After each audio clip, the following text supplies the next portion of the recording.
Senhor Deus e Pai que estás nos céus, Deus de toda glória, Deus de toda honra, Senhor, obrigado, meu Deus, pela Tua graça e misericórdia, meu Deus. Obrigado, Senhor, por esse tempo, Pai eterno, aqui na Tua casa, meu Deus. Espírito Santo, é diante da Tua presença com temor e tremor que eu me coloco, ó Pai, que a Tua igreja está, Senhor. E eu te peço, meu Deus, toma esse tempo para falar conosco, meu Senhor bendito. Toma esse tempo para falar com a Tua igreja, meu Deus, porque este povo é Teu, ó Pai eterno.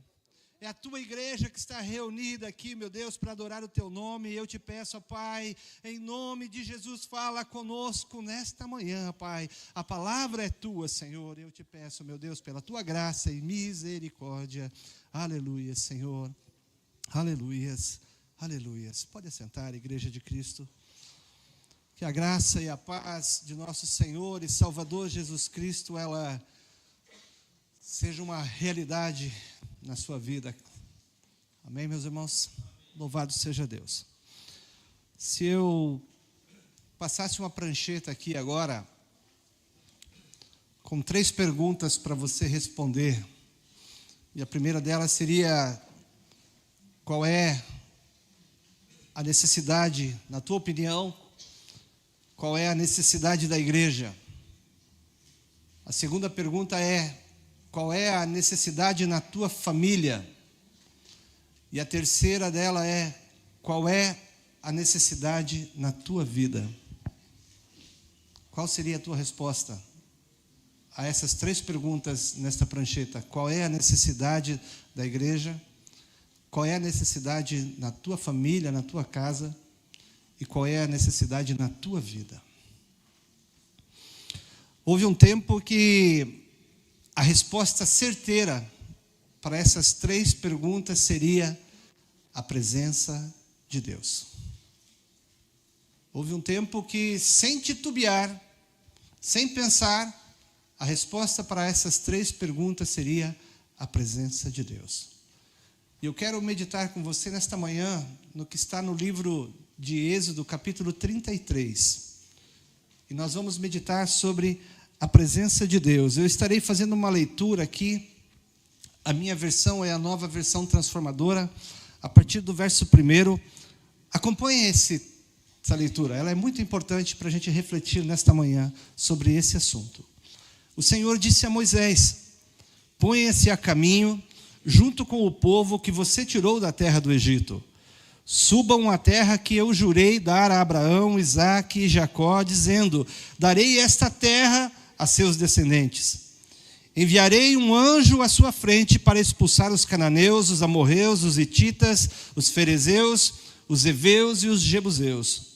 Subam a terra que produz leite e mel com fartura, mas eu não viajarei no meio de vocês, pois são um povo teimoso e rebelde. Se eu acompanhasse, certamente te destruiria ao longo do caminho. Quando o povo ouviu essas palavras severas, chorou e deixou de usar seus ornamentos. Pois o Senhor havia ordenado a Moisés: diga ao povo de Israel: vocês são um povo teimoso e rebelde. Se eu os acompanhasse, mesmo que por um só momento, eu os destruiria. Deixem de usar os seus ornamentos enquanto decido o que fazer com vocês. Verso 12.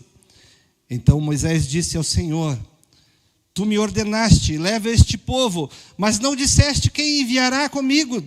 Declaraste: eu o conheço pelo nome e me agrado de você. Se é verdade que te agradas de mim, permita-me conhecer os teus caminhos, para que eu te conheça melhor e continue a contar com teu favor. E lembra-te de que esta nação é teu povo. E o Senhor respondeu: acompanharei você pessoalmente e lhes darei descanso. Então Moisés disse: se não nos acompanhares pessoalmente, não nos faça sair deste lugar. Verso 16. Se não nos acompanhares, como os outros povos saberão que meu povo e eu contamos com o teu favor? Pois é a tua presença em nosso meio que nos distingue o teu povo de todos os povos desta terra. O Senhor respondeu a Moisés: certamente farei o que me pede, pois me agrado de você e conheço pelo nome. Nós temos visto uma inversão de valor muito grande e, infelizmente, essa inversão ela chega ao púlpito de muitas igrejas, chega à oração de muitos cristãos, porque existe uma busca muito maior pela bênção de Deus do que do Deus abençoador.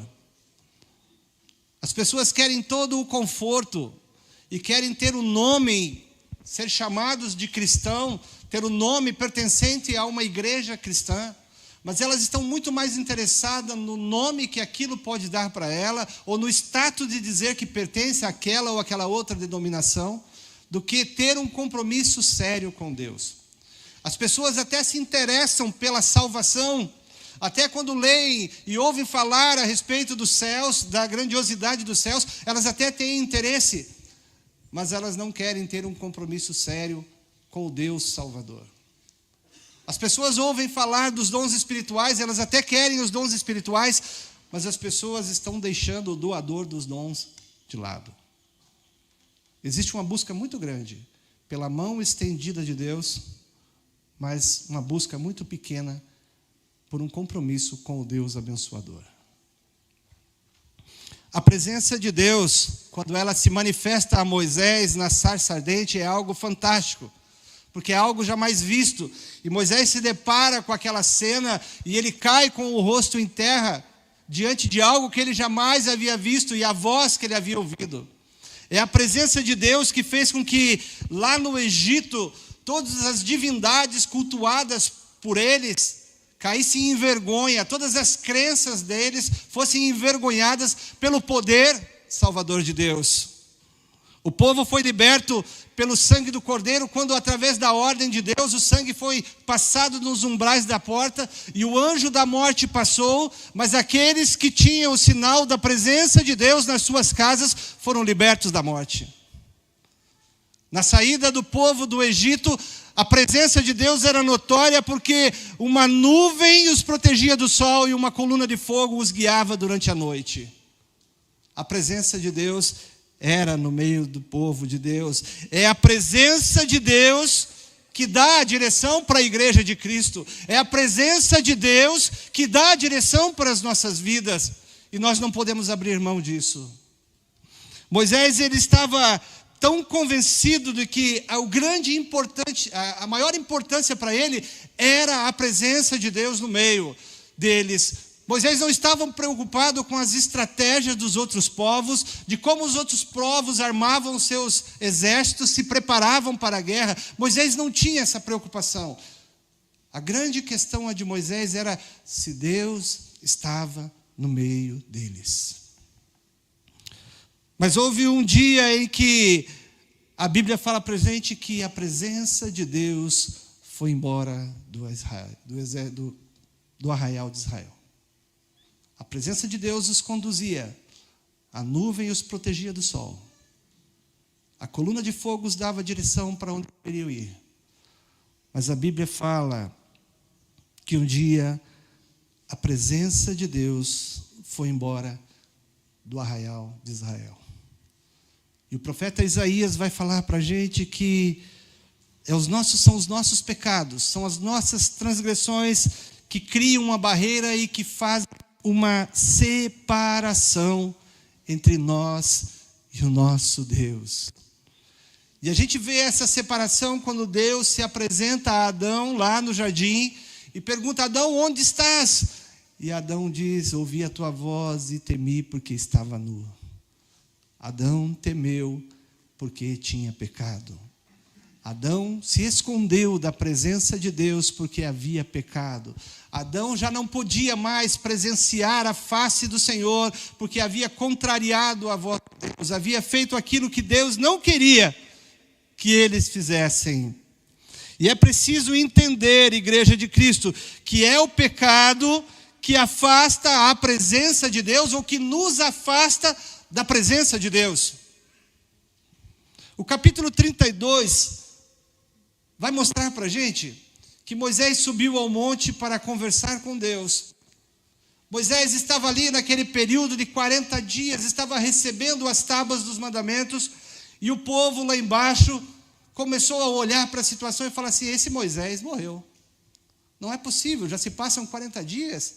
Então eles encurralaram Arão e começaram a dizer para ele: construa para nós um Deus, para que nós possamos festejar a ele, louvar a ele, para que possamos oferecer sacrifício. Então todos eles tiraram os seus ornamentos, tiraram os seus brincos, tiraram os seus pertences de ouro e levaram a Arão. E Arão, ele construiu um bezerro de ouro, e vocês conhecem a história, e começaram a adorar, a cultuar, dizendo que aquele era o Deus que havia tirado eles do Egito. E aí, então Deus, conversando com Moisés, diz a ele o seguinte: desce, porque o teu povo que você tirou do Egito está fazendo uma grande festa e está em pecado. Veja só que situação interessante. Deus fala para Moisés: o teu povo que você tirou do Egito. Mas lá no verso 20, no capítulo 20, quando ele está entregando as tábuas dos mandamentos, ele diz assim: eu sou o Senhor teu Deus, que te tirei da terra do Egito e da casa da servidão. Deus estava olhando para aquele povo e dizendo assim: é teu povo. Já não estão se comportando como meu povo. E Deus está dizendo para Moisés: desça lá, porque é o teu povo que está em pecado. E o texto usado, a palavra usada para se referir à festa que eles estavam fazendo, não é qualquer festinha, não é qualquer gritaria, era coisa terrível, porque quando as pessoas elas se dão à idolatria, a perversão começa a reinar no meio do povo. E eles tinham se deixado levar pela idolatria, e eles começaram a se perverter e fazer as coisas mais horríveis ali. E vocês conhecem a história: Moisés desce do monte, toma uma espada, e naquele dia muitas pessoas elas foram mortas. A maior tragédia do pecado é que ela nos afasta da presença de Deus. A gente precisa ter em mente isso. O pecado ele vai produzir inúmeras coisas. O pecado ele vai produzir a morte, o assassinato, como é a história de Caim. O pecado ele vai produzir o adultério, como foi a história de Davi, como foram inúmeras outras histórias. O pecado ele vai produzir a separação entre irmãos, entre famílias. O pecado ele vai produzir inúmeras coisas que aos nossos olhos são terríveis. Mas a maior tragédia que o pecado proporciona às nossas vidas é a separação de Deus. Os nossos pecados criam uma barreira e nos impede de contemplar a presença de Deus. Deus disse a Josué, após aquela vitória sobre as muralhas de Jericó, quando eles têm uma derrota significativa por um povo muito inferior a eles, e Deus fala assim que não estaria no meio do povo enquanto o pecado reinasse ali. Quando os filhos de Eli tomam aquela atitude irresponsável e tiram a arca da aliança da tenda sagrada e levam para o campo de batalha, e ali os filisteus sequestram a arca, levam para si, vem um emissário e fala para Eli: a arca foi roubada. Ele naquele susto, ele cai e ele morre. A nora de Eli, que estava grávida, deu à luz a uma criança e morreu no parto. E antes de morrer, ela deu o nome da criança de Icabô. Foi-se a glória. Porque a presença de Deus havia saído do meio do povo de Israel. A maior tragédia que o pecado proporciona na nossa igreja, que o pecado proporciona na nossa família, proporciona na nossa vida, é a ausência de Deus em nosso meio. Alguém pode dizer: mas como assim a ausência de Deus? Deus está em todo lugar, é um atributo divino. A onipresença é algo dele, sim, mas a presença manifesta de Deus. Deus ele está em todo lugar, mas a sua presença manifesta não. Deus não habita no meio do pecado. Deus não compactua com o pecado. Ele não vai se manifestar de forma gloriosa onde o pecado reina. E nós precisamos ter em mente isso. E nós precisamos ter no nosso coração, na nossa mente, que a maior importância para as nossas vidas, para a nossa igreja, é a presença de Deus. O algo mais desejável para nós deve ser a presença de Deus. Porque sem a presença de Deus, os nossos cultos serão mortos. Os nossos louvores serão sem vida. Não existe vida no púlpito quando não existe a presença de Deus. Não existe vida na nossa casa quando não existe a presença de Deus. A gente sobrevive sem a presença de Deus. Nós falamos hoje a respeito do inferno, não é, professor? Sabe qual é a pior tragédia do inferno? E principalmente do lago de fogo e enxofre que Apocalipse fala, é a ausência absoluta de Deus. A ausência absoluta de Deus, porque é Deus que produz vida. Sem Deus não há vida, há sobrevida. As pessoas sobrevivem sem Deus. Então nós devemos desejar ardentemente a presença de Deus. Não podemos nos contentar com qualquer outra coisa. Nós podemos ter a igreja que está proposta a ser construída aqui do lado, com todo o conforto que o dinheiro pode comprar, com os melhores equipamentos de som que o dinheiro pode comprar. Mas se Deus não estiver em nosso meio, de nada isso serve. A presença de Deus em nossas vidas deve ser algo desejável, deve ser algo que nós devemos buscar com todas as nossas forças. A presença de Deus em nosso meio tem que ser algo notório, algo perceptível, deve ser algo assim que parece que a gente vai tocar, de tão forte que é.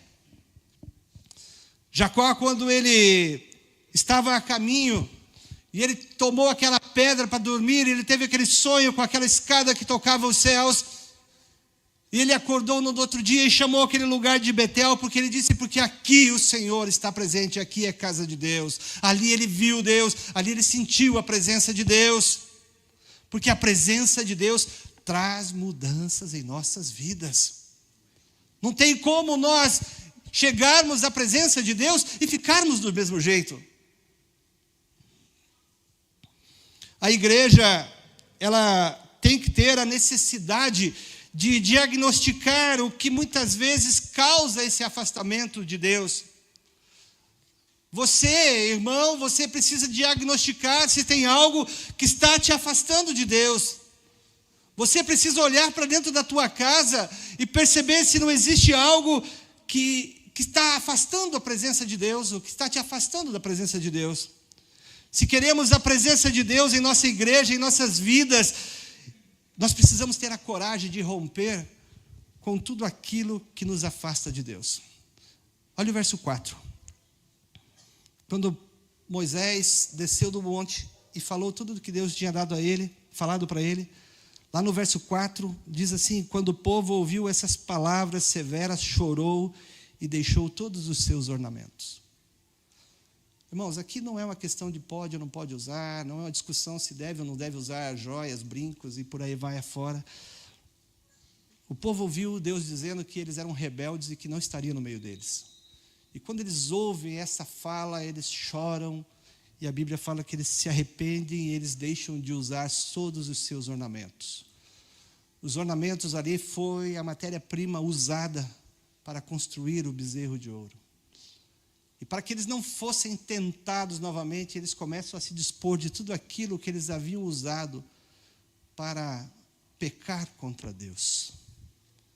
Nós precisamos romper com tudo aquilo que nos afasta da presença de Deus, se nós realmente queremos a presença de Deus em nossas vidas. Eu já contei essa história para vocês algumas vezes aqui, eu vou repetir ela porque outro dia Deus me deu o desfecho dessa história.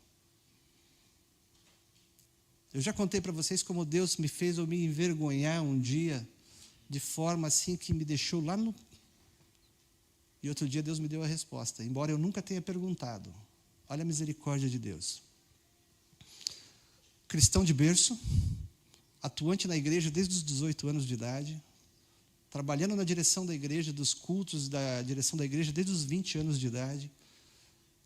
Mas teve um dia que eu olho hoje para essa cena e eu me envergonho. O pastor Hermes Pereira Brito estava na classe da escola bíblica aqui, nós tínhamos as classes divididas, e a lição falava a respeito de bebida, e eu desafiei ele a me proibir de tomar cerveja, porque é algo que eu tinha assim. E aqui, irmãos, por favor, não estou argumentando nem contra-argumentando se pode ou não pode, se deve ou não deve. É uma questão minha, eu. E eu tinha um negócio que não tinha problema com isso. Eu nunca dei vexame de ficar bêbado, embriagado, mas era algo que eu gostava demais, e eu lutava por isso. Deus já havia me chamado a atenção algumas vezes. Minha esposa, minha namorada, ela tinha levado uma foto minha para mostrar para uma mulher com quem ela trabalhava, e a mulher falou assim: nossa, ele não é crente, não? Latinha de cerveja na mão, que estranho. Eu estava num almoço com os amigos, e ali eu fui o primeiro a pegar a cerveja, colocar no copo e tomar no meio do pessoal. E aí o colega falou assim: eu vou ser da igreja do Edivaldo. Eu falei: que legal, por quê? Não, porque lá pode tudo, pode tomar cerveja, pode fazer o que quer. Eu estava numa festa da empresa e o rapaz falou assim: ei, pastor, e aí, enchendo a cara? Mas eu não dei ouvido a nada disso. E um dia, sexta-feira à tarde, dezembrão, aquele calor, André, um tambor cheio de gelo, cheio de garrafa de cerveja dentro. Eu peguei a garrafa de cerveja, abri ela e fui colocar no copo, e Deus falou assim: que bonito, né? Que exemplo que você está dando. Defende o sábado, prega da abstinência, prega o meu evangelho aí dentro, mas que exemplo que você está dando aí agora. Está me envergonhando. 22 anos se passaram. Eu nunca perguntei a Deus por quê. 22 anos se passaram. Nós estávamos em consagração, Edson e Eli, para o encontro de Fernandópolis agora. Eu deitei na minha cama e eu estava pensando, repassando as minhas falas, todo o roteiro do encontro eu estava repassando, e Deus veio à minha mente com aquela cena daquela sexta-feira à tarde de verão, lá na empresa, e aquela cena voltou à minha mente, e eu lembrei tudinho das falas de Deus, e Deus falou para mim assim: você lembra daquele dia? Aquele dia eu queria que você entendesse que eu sou mais importante na tua vida do que a cerveja. Existem muitas coisas que nós estamos valorizando e deixando da presença de Deus em segundo plano, igreja. Existem costumes, tradições, coisas que nós abraçamos assim de uma forma tão carinhosa, como um nenê que a gente embala no braço assim e cuida com tanto carinho, mas coisas assim que nos afasta da presença de Deus. E Deus estava me mostrando que aquela atitude minha estava me afastando da presença dEle. E eu estava dando de ombro, eu estava discutindo com o pastor da igreja a respeito daquilo, eu estava valorizando algo que não tinha valor nenhum. Que importância tem um copo de cerveja? Nenhuma. Hoje não me faz falta, não tenho vontade nenhuma de tomar. Mas isso estava me afastando da presença de Deus. E Deus precisava que eu entendesse. Na realidade, Deus não precisava. Eu precisava entender que Deus era muito mais importante do que costume, do que tradições, do que coisas que a gente fica brigando. Situações que muitas vezes a gente fica discutindo. Quantas amizades são desfeitas porque Atlético é melhor do que Coxa, Coxa é melhor do que Atlético, Corinthians é melhor do que São Paulo, São Paulo é melhor do que... Quantas amizades são desfeitas por coisas banais, e a presença de Deus vai ficando em segundo plano, e a presença de Deus vai sendo deixada de lado, e a gente vai ficando contente com aquela situação, a gente vai ficando tão cauterizado com a nossa mente, que a gente vem para a igreja cumprir protocolo, e a gente entra vazio, e a gente sai do mesmo jeito, sem prestar atenção se a palavra foi boa, se a lição foi boa, as músicas foram boas. Muitas vezes a gente vem à igreja cumprir protocolo, e a gente está mais preocupado com a nota que foi errada ali, com a palavra errada que o diretor falou, o pregador falou uma palavra ali que não está certa. Mas a gente não está preocupado se Deus está presente com a sua manifestação gloriosa. A Shekinah de Deus está presente no culto. Mas nós estamos deixando de lado isso, em segundo plano, porque nos agarramos a coisas tão pequenas e tão banais. E olha só o que o apóstolo Paulo fala para a gente. Quando ele está escrevendo aos Coríntios, e ele está falando a respeito das carnes sacrificadas a ídolos, se deve ou não deve comer, ou que pode ou que não pode comer. Ele fala que aquilo que não é pecado pode se tornar pecado se fez com que o teu irmão perdesse a salvação. Eu entendi, da parte de Deus, que aquele copo de cerveja que eu tomava, que eu valorizava tanto, estava me impedindo de pregar corretamente a palavra dele para os meus amigos de trabalho. As pessoas estavam olhando para a minha igreja, a qual eu pertenço, como uma igreja que pode tudo, que faz o que quer e está tudo bem. Uma coisa tão simples. Mas aquilo que não é pecado, pode vir a ser um pecado na tua atitude, se fizer o teu irmão tropeçar e perder a salvação. Pense nisso, igreja de Cristo. Nada pode substituir a presença de Deus no meio da igreja. Nada pode substituir a presença de Deus na tua casa, na tua vida. Deus conversando com Moisés, ele fala assim: eu vou enviar um anjo à tua frente. Legal? Muito bom. Um anjo do Senhor, ele derrotou um exército enorme dos assírios. Fantástico. Um anjo de Deus é muito bom. A Bíblia fala que os anjos são seres ministradores. Mas nós não podemos nos contentar somente com a presença dos anjos de Deus. Nós precisamos buscar e falar: Senhor, se não for a tua presença conosco, de forma alguma eu vou sair deste lugar. Se Deus falar para a gente: eu vou dar a condição de vocês construírem esta igreja aqui, eu não vou entrar dentro dela, só vou colocar os meus anjos. A gente tem que parar tudo e falar: Senhor, não.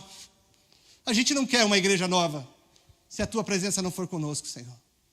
A gente não pode se contentar somente com as bênçãos que Deus derrama. Nós precisamos e devemos desejar ardentemente a presença manifesta de Deus em nosso meio. É a presença manifesta de Deus. Ter um carro bom é bênção. Louvado seja Deus, é bênção. Ter uma casa confortável, um emprego bom é bênção. É bênção, louvado seja Deus. Mas isso nunca pode substituir Deus na sua vida. Ter um templo aqui, que cause inveja para os moradores. Lá da BR a gente pode olhar e ver o templo alto, bonito, lindo, maravilhoso. Mas se Deus falar que não vai entrar dentro dela, para a construção.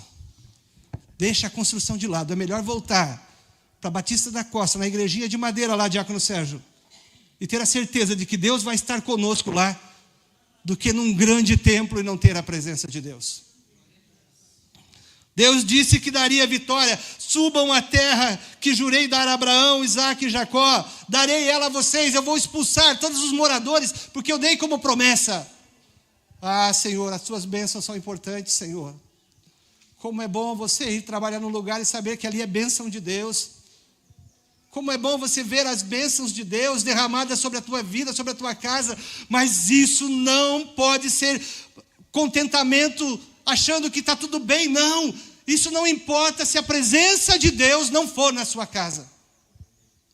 Nós podemos conquistar tudo aquilo que o dinheiro nos dá. Honras, fama, mas sem a presença de Deus nada serve. Nós podemos fazer grandes coisas, ser reconhecido por muitas pessoas, mas se a presença de Deus não for na nossa vida, de nada isso serve. Essa igreja, ela pode ser tida pelos vizinhos como uma igreja importante, porque tem uma música boa, porque é gostoso a gente ouvir a música que sai dali. Mas se for somente uma música ensaiada, com técnica, somente a técnica humana, de nada isso serve. Se não tiver a unção de Deus, a presença manifesta de Deus aqui na frente, se os músicos não executarem os seus instrumentos na unção de Deus, com a presença manifesta de Deus, nada disso serve. A gente pode ensaiar, Isaac, o melhor coral que os homens podem nos dar, mas se Deus não se fizer presente, de nada isso vai nos servir. A gente pode se orgulhar de falar assim: eu cantei lá na rua 15 com o coral. Mas se a gente olhar para trás e falar assim: Deus não estava presente naquele dia, isso é vergonha para a gente. Isso deve ser motivo de vergonha para a gente. A gente precisa, a igreja de Cristo, desejar desejar com todas as nossas forças. Não basta apenas deixar o pecado romper com tudo aquilo que nos vai fazer cair. É necessário desejar ardentemente a presença de Deus no nosso meio, nos nossos cultos. A gente não pode vir para o culto e deixar somente na responsabilidade do pregador ou do ministro de louvor de orar para que seja um culto maravilhoso. É a nossa responsabilidade quando saímos para cultuar ao Senhor. Senhor, eu vou à tua casa, mas eu quero sentir a tua presença ali, Senhor. Não pode ficar somente nas costas do pregador, não pode ficar somente nas costas do músico que está aqui. É a nossa responsabilidade, igreja. A gente não pode entrar por aquelas portas para cumprir um protocolo. Deve ser algo desejado vir a este lugar, deve ser algo desejado estar aqui, mas Senhor, eu estou indo, mas eu quero a tua presença, Senhor, no meio do teu povo, Senhor. Senhor, eu estou indo lá para te adorar, Senhor, mas eu só vou poder fazer isso se eu sentir a tua presença ali, Senhor. Senhor, usa o músico, Senhor, usa o pregador, usa o diretor, Senhor. Usa, Pai eterno, aqueles que estarão ali, meu Deus, para que a igreja possa sentir a tua presença manifesta, Senhor. Moisés, ele sente o fardo daquilo que Deus havia falado para ele. Imagine essa cena, igreja. Moisés conversando com Deus, Deus fala assim: é o teu povo.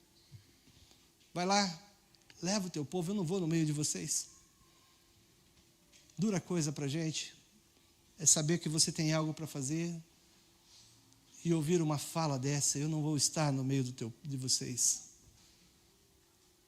Eu teria cancelado o Edson e Eli, o ônibus, se Deus tivesse falado para a gente que ele não iria com a gente para Fernandópolis. Por algumas vezes eu coloquei sobre a aprovação de Deus, se realmente, desde a primeira viagem que nós fomos fazer para lá, eu coloquei: Deus, é a tua vontade que a gente vá para lá? É um sacrifício enorme para os nossos irmãos. E se Deus, depois de tudo preparado, se Deus tivesse falado para mim: eu não vou no meio de vocês, eu teria falado com o Edson, com ele, e falado: não dá, porque nós vamos perder tempo. Não dá para o Ministério Jovem alugar a melhor chácara que o dinheiro pode pagar, preparar o pregador, pode ser pregador renomeado, mas se Deus falar: eu não vou estar no meio de vocês, de nada disso serve. Será simplesmente um passeio de final de semana num lugar agradável, mas aquilo nenhuma diferença vai fazer em nossa vida, porque a presença de Deus, ela modifica as nossas vidas. Isaías, ele chega no templo, ele tem uma visão maravilhosa, e ele fala depois: ai de mim, porque eu vi o Senhor assentado no seu alto e sublime trono. Mas diante daquela visão que ele teve de Deus no lugar santo, ele teve um processo de transformação maravilhosa. E isso acontece quando nós estamos na presença de Deus. Não existe como se achegar na presença de Deus e você sair da presença de Deus fazendo as mesmas coisas, cometendo os mesmos erros. É necessário permitir que a presença de Deus promova transformação na sua vida. É necessário ter a atitude de Isaías: ai de mim, porque vou perder, porque eu fui na igreja do Xaxim e ali eu vi a presença de Deus, eu senti a presença de Deus. Mas isso não pode ser para contar vantagem, deve ser para promover mudança na minha e na sua vida, porque aonde Deus está, Ele opera mudanças. Aonde Deus chega, Ele opera mudanças. É necessário ter a atitude de Isaías, e é necessário permitir que o anjo do Senhor pegue uma brasa viva do altar e toque nos seus lábios, toque na sua vida, porque as mudanças começam a acontecer a partir desta permissão que você dá para o Senhor. Porque senão nós vamos continuar oferecendo sacrifícios a bezerros de ouro. Nós vamos continuar tirando os nossos adornos, os nossos enfeites e pedindo para que sejam construídos bezerros de ouro para que nós estejamos adorando e perguntando: onde está a presença de Deus? Moisés, ele sente o peso e ele se retira para orar, igreja. Nós estamos terminando. E é essa atitude de Moisés que nós devemos olhar. Moisés não se contentou com a presença do anjo. Moisés não se contentou com a promessa de vitórias. Mas ele armou uma tenda fora do acampamento e ali ele ia para buscar a Deus. E olha só a audácia desse homem. Ele vai conversar com Deus, então disse Moisés: tu ordenaste, leva este povo, mas não disseste quem enviaria comigo. Declaraste: eu te conheço e me agrado de você. Se é verdade que te agradas de mim, permita-me conhecer os teus caminhos. É a presença de Deus que dá a direção, igreja.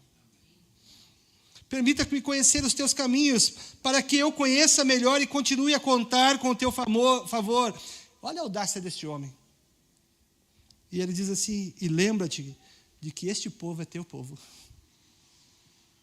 Nós somos povo de Deus, igreja. Nós somos povo de Deus. E o Senhor respondeu: acompanharei você pessoalmente e lhe darei descanso. Então Moisés disse: se não nos acompanhares pessoalmente, não nos faça sair deste lugar. A gente tem percebido a busca do nosso pastor em oração. A gente tem percebido o quanto nosso pastor tem buscado a Deus em oração. Ele não está aqui, mas eu tenho certeza que está assistindo, diaconisa. Pastor, não desista, pastor. Não desista, pastor. Mesmo que seja só você, pastor, não desista. Esta fala de Deus para Moisés é o que me encanta e que me chama a responsabilidade também como parte do pastorado desta igreja.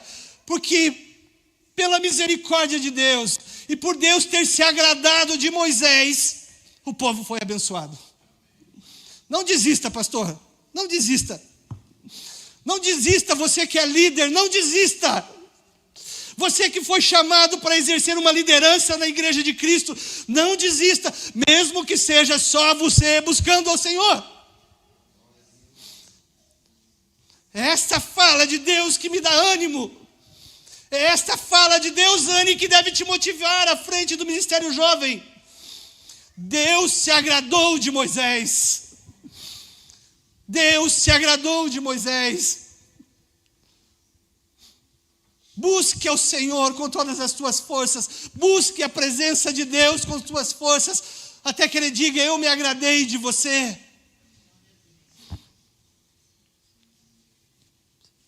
Verso 16. Pois é a tua presença em nosso meio que nos distingue, o teu povo e eu dos outros povos da terra. Ah, igreja de Cristo, essa igreja aqui sem a presença de Deus é só mais uma construção.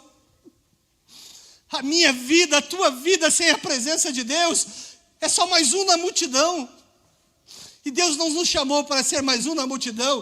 Deus nos chamou para fazer a diferença. Assim resplandeça a vossa luz entre os homens. Ah, Senhor, é a tua presença em nosso meio. Nós não podemos nos contentar com cultos vazios. Nós não podemos nos contentar com culto sem a presença de Deus, porque é a presença de Deus no culto em nosso meio que nos faz a diferença. Aleluias. Eu ouvi de um irmão, após todo o meu questionamento para Deus, se nós deveríamos ou não deveríamos ir para Fernandópolis. E isso não é para a nossa glória, é para louvado seja Deus. E ele me disse assim: Edivaldo, pastor, eu já participei de inúmeros encontros de casais. Eu já fui em vários encontros de casais. Mas tem algo diferente aqui nesse lugar. É a presença de Deus que nos distingue. É a presença de Deus que nos faz diferente. Não abra mão disso. Não troque a presença de Deus na sua vida por um copo de cerveja. Não troque a presença de Deus por coisas banais, porque é a presença de Deus na tua vida que faz com que você seja diferente. Não abra mão. Não se contente com bens materiais. Não se contente com um anjo. Mas busque com todas as tuas forças a presença de Deus na sua vida. Aleluias.